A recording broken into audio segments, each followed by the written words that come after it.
Boa tarde, meu povo. Boa tarde, minha pova. Estava aqui pensando aqui no Salmo 23, que diz assim: o Senhor é meu pastor e nada me faltará. Muitas vezes a gente cansamos de ler esse Salmo 123 e não entendemos o porquê o Senhor é meu pastor e nada me faltará. Eu quero fazer você refletir nessa tarde que não vai faltar luta, não vai faltar perseguição, não vai faltar calúnia, não vai faltar pedrada, não vai faltar afronta do diabo, não vai faltar nada na sua vida de problemas.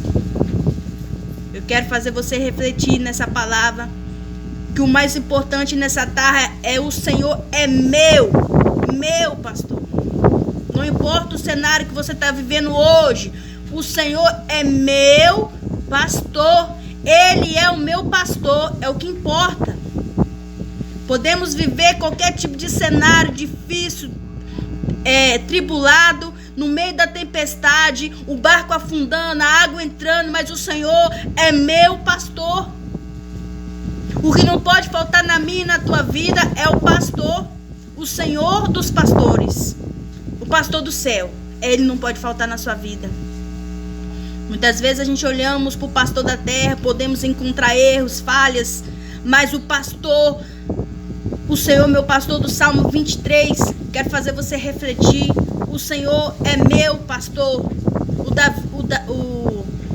O Davi, quando estava no campo, cuidando das ovelhas do pai dele, ele fez esse versículo e sempre ele fazia salmos e lembrava do pastor, né? Quero fazer você refletir nessa tarde. O Senhor é meu pastor e nada me faltará. O que não pode faltar na sua vida é o pastor, que é o Senhor Jesus Cristo na sua vida, né? Muitas vezes, né? O Senhor é meu pastor. O que importa aqui, ó, Ele é meu pastor. Ele é meu advogado, né? Ele é meu juiz. Ele é quem me justifica e Ele é meu amigo verdadeiro. O Senhor é meu pastor. Eu quero que nessa tarde você possa refletir, né? Que Deus é o nosso pastor. O que importa é o Senhor. O resto é detalhes, né? O resto é detalhes. Vamos refletir nessa tarde? Pega a visão aí. Pegou? É Ele que não pode faltar na sua vida. É Jesus, né? Meu pastor. Nosso pastor. Pastor da igreja. Jesus Cristo. O leão da tribo de Judá. O rei dos reis. Senhor dos exércitos. Ele tem vários nomes. Ó, leão da tribo de Judá. Rei dos reis. Leão da tribo de Judá. O Senhor dos exércitos. Eu não sei de qual forma você vai chamar Ele nessa tarde. Não importa. Hoje Ele é meu pastor. Vai ser meu pastor até no último suspiro da minha vida. Ele é o meu pastor, meu pai, meu advogado. O Senhor é tudo na minha vida. E Ele pode ser tudo na sua vida também. Basta você querer, né? Então faça refletir no Salmo 23. O Senhor é meu pastor e nada me faltará. Muitas vezes a pessoa vai para a igreja, aceita Jesus, né? E acha que o problema acabou. A pessoa está se enganando. Está achando que o problema acaba. Ô, meu filho, o problema só aumenta. A partir do momento que você aceita Jesus, a tendência da prova é aumentar. A tendência, a guerra ficar mais forte. Porque a partir do momento que levantamos nossa mão, aceitamos Jesus, estamos numa guerra. E na guerra não podemos dormir e nem cochear em dois pensamentos. Porque se a gente dormir e cochear em dois pensamentos, a gente morre. Não fisicamente, mas espiritualmente.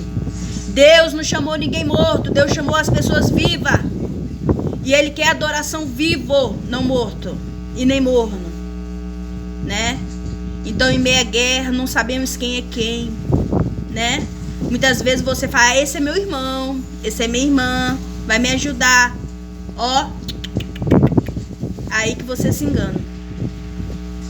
A nossa confiança tem que estar em Jesus. A nossa fé tem que estar em Deus. Ai daquele, a Bíblia já fala, ai, maldito é um homem que confia no homem que faz dele o seu braço. A Bíblia já está falando. Ó, não coloca eu na sua vida, não. É Jesus primeiro. O eu que, ó, tem que morrer, tem que descer. Pega essa visão nessa tarde, né? Eu sei que eu tô falando meio assim, gritando, porque aqui tá ventando, né? É só pra vocês refletir, gente. Não é pregação, não. Vai pra igreja, leia a Bíblia, examine as Escrituras. Não seja enganado pelos falsos profetas. Não seja enganado por pessoas que não têm conhecimento da palavra. Leia a Bíblia, examina as Santas Escrituras. A Bíblia não é para ser guardada, a Bíblia é para ser estudada. Quem lê a palavra de Deus tem conhecimento e para de errar. Quem não lê, come o que dá, come as vomitas dos outros. A pessoa que muitas vezes, a pessoa que não lê a Bíblia, fica falando o que ouviu falar, o que aprendeu a falar. Não é assim, nunca foi assim. Não ouviu falar, não. Está escrito na Bíblia? Me mostra lá. Vamos ler. Vamos estudar junto. É assim que é a Bíblia. A igreja tem que ser uma escola. A igreja do Senhor do século 21 tem que ser uma escola. Uma escola para formar um aluno precisa estudar um ano inteirinho para estudar, para formar uma criança. E mesmo assim, tem uns que é reprovado e outros é aprovado. Como está a sua vida hoje, hein? Como é que tá? Como que dá? Ou você quer ouvir falar? Né? Não fica só de ouvir falar, não. Tenha curiosidade para aprender as coisas de Deus, né? Vamos saber de onde a gente veio? Que legal! Será que... Por quê? Qual o propósito? Qual a missão que temos aqui na Terra? Será que somos obra por acaso? Será que estamos aqui só para sofrer? Por que será? E as guerras, os acontecimentos, será que é novidade pra gente? Não, nunca foi novidade. Porque na Bíblia está escrito que haverá pestes, fome, haverá muita coisa na terra. Os acontecimentos ainda é o princípio das dores. Ainda não chegou ainda o fim. É só o princípio das dores. Mas eu quero refletir nessa tarde que o Senhor é meu pastor e nada me faltará. E Jesus está voltando. Jesus Cristo está voltando, igreja. O que importa aqui nessa tarde é que Jesus está voltando. Né? Reavalia seus conceitos, reavalia sua vida, faça um exame de consciência e vê, né, se procura aprender, né, as coisas.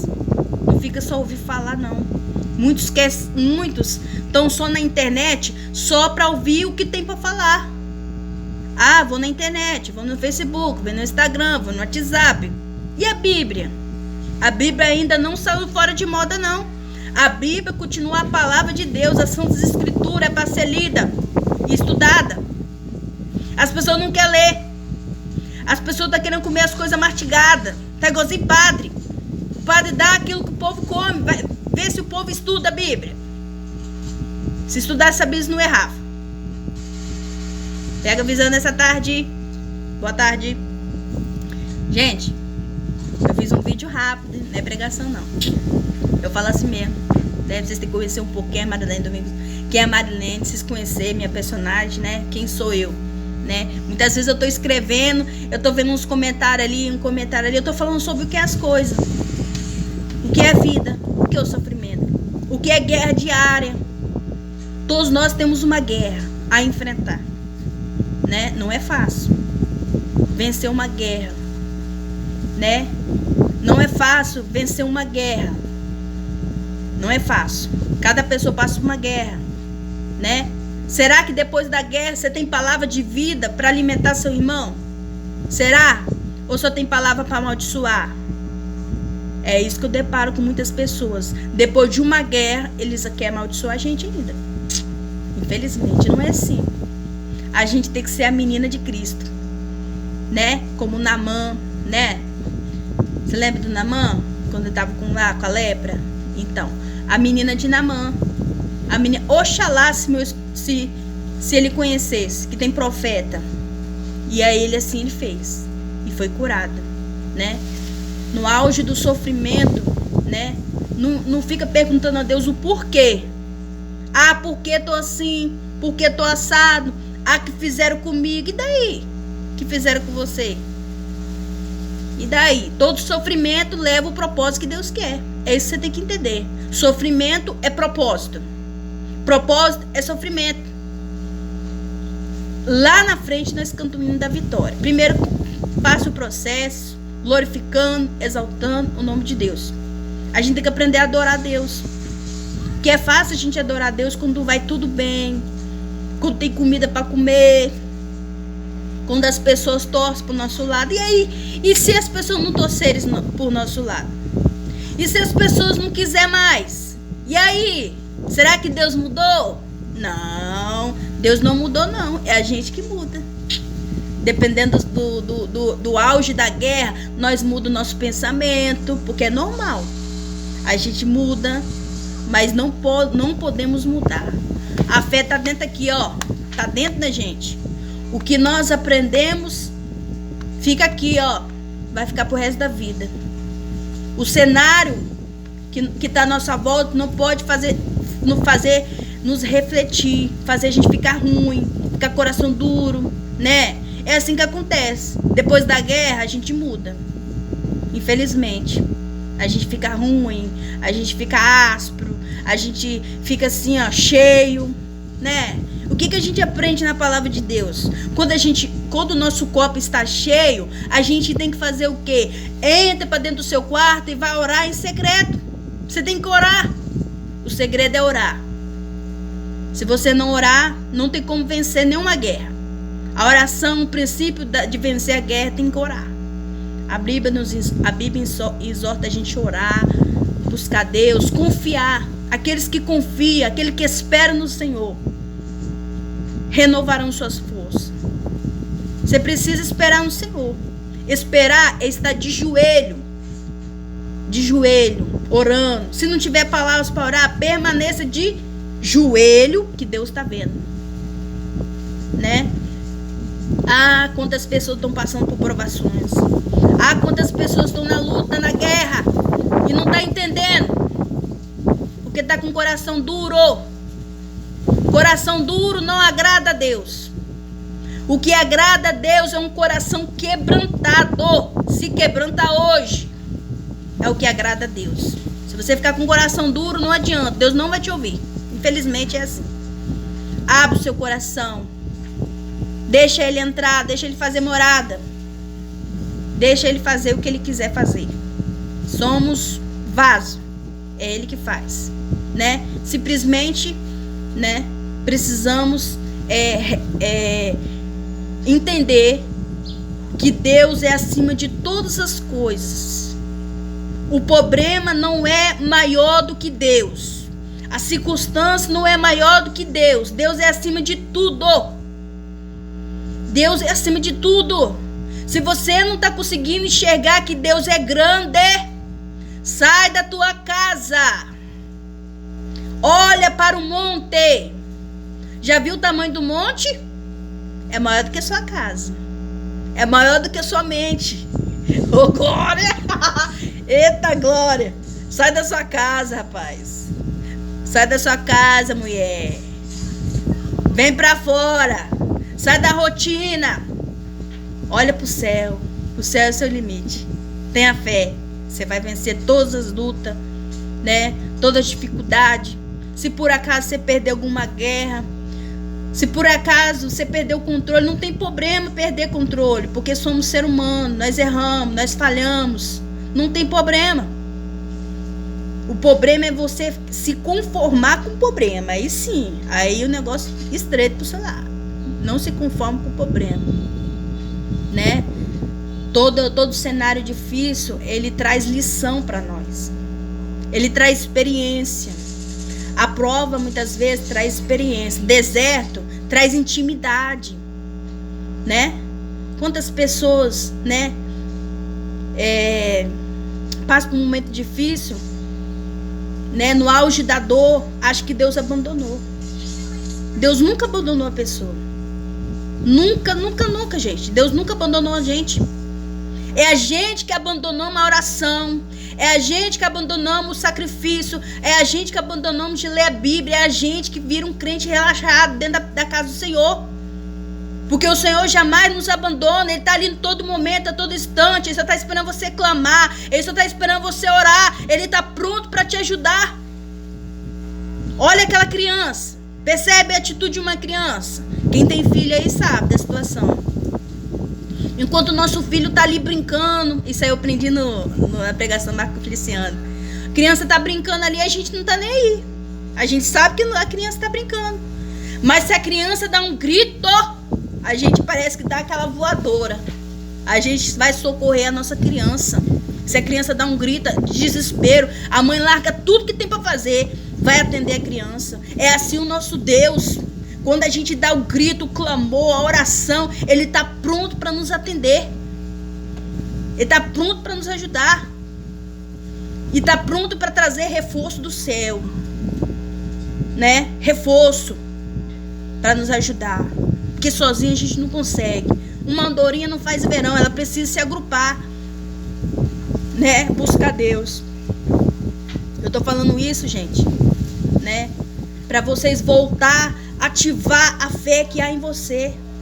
Despertar a fé. A fé não pode morrer. Quantas pessoas estão com 50 anos na igreja, 100 anos na igreja, está esfriando na fé. Está 100 anos na igreja. Será que Deus mudou? Não. Deus não mudou, não. De estação em estação, Deus não muda. Deus é o mesmo Deus. O mesmo Deus que fez explosão de milagre naquele deserto, que abriu o mar vermelho, né? Que fez cair maná do céu 40 anos. É o mesmo Deus. Ele não mudou. É a gente que muda. É a gente que envelhece. A gente envelhece nosso cabelo. A gente amadurece. A gente vai mudando de acordo com as nossas estações. Mas o que não pode mudar na sua vida e nem virar rotina é deixar de orar. É deixar de confiar no Senhor, que Ele vai fazer, que Ele pode todas as coisas. Nós podemos, eu posso todas as coisas, em Cristo me fortalece. Ah, meu irmão. Ah, minha irmã. Quem me dera eu se eu pudesse abrir sua mente. Mas eu não sou ninguém. Né? Eu sou só a voz. Hoje eu sou a voz. Mas quem fala é Deus, na palavra dele. A Bíblia fala que a voz é nossa, mas a palavra é de Deus. Você precisa voltar a exercitar a tua fé. Você precisa voltar à comunhão, do partir do pão. Você que está distanciado da presença do Senhor. Você precisa retornar na casa do Pai e confiar, começar a fazer conforme a vontade dele. Né? E você que está fraco, você que está abatido, você que está triste, você que está oprimido, né? Você não sabe o que fazer, tá à base do remédio, né? Tá vegetando em cima da cama e não sabe o que fazer. Eu vou mostrar a solução para você hoje. Jesus Cristo, o remédio dos remédios. Jesus Cristo é vida. Jesus fala assim na palavra dele que ele veio para dar vida e vida com abundância. A vida está na mão dele. Jesus é vida, né? Deus é vida. Quem veio para matar, roubar, destruir é o diabo. Deus é vida. Deu vida, vida com mudança. É o pecado. É o pecado que afasta nós da presença do Senhor. É que nos distancia, que tira a nossa visão, que faz a gente ficar com comichão no ouvido para não ouvir a voz dele. É o pecado que faz nós pesar na presença do Senhor. É o pecado. É o pecado. Mas há esperança para você, meu amigo. Há esperança para você, minha amiga. Há esperança. A esperança é você retornar para a casa do Pai. A esperança é voltar a orar, a voltar a jejuar, a voltar a santificar, a voltar a buscar Deus com temor, com tremor. Há esperança para ti nessa tarde. Eu sei que muitas vezes a gente escuta muita palavra negativa. Ah, não tem jeito, não tem jeito sim. Quem falou que não tem jeito? Tem jeito para todo mundo. Tem jeito. É só você abrir o seu coração, deixar ele fazer morada. E pedir, oh Deus, escreve meu nome no livro da vida de novo. Me aceita de novo. É assim. Ser humilde. Tem que ser humilde. Infelizmente, a gente tem que aprender a ser humilde. O conhecimento nosso não importa. Nosso conhecimento não vale. O que vale é o de Deus. É o de Deus que vale. Por isso, nessa tarde, eu quero deixar uma palavra para você. Fique firme. Fique firme. Né? Deus, ele é tudo. Eu sei que o sofrimento, muitas vezes, né? O sofrimento é difícil. Não é fácil enterrar uma pessoa, não é fácil perder, não é fácil. Mas a Bíblia fala que tudo tem seu tempo debaixo da terra, de cima da terra. Tudo tem seu tempo. Há tempo para todas as coisas. Talvez foi o tempo de Deus. Mas o tempo de Deus, todo tempo é tempo de ganhar alma pro reino de Deus. É tempo de arrependimento, há tempo de conversão de alma. Tudo tem um tempo. Respeita o tempo que você está vivendo. Mas nunca esqueça que Deus é contigo. Fica na paz aí. Tchau. Fui.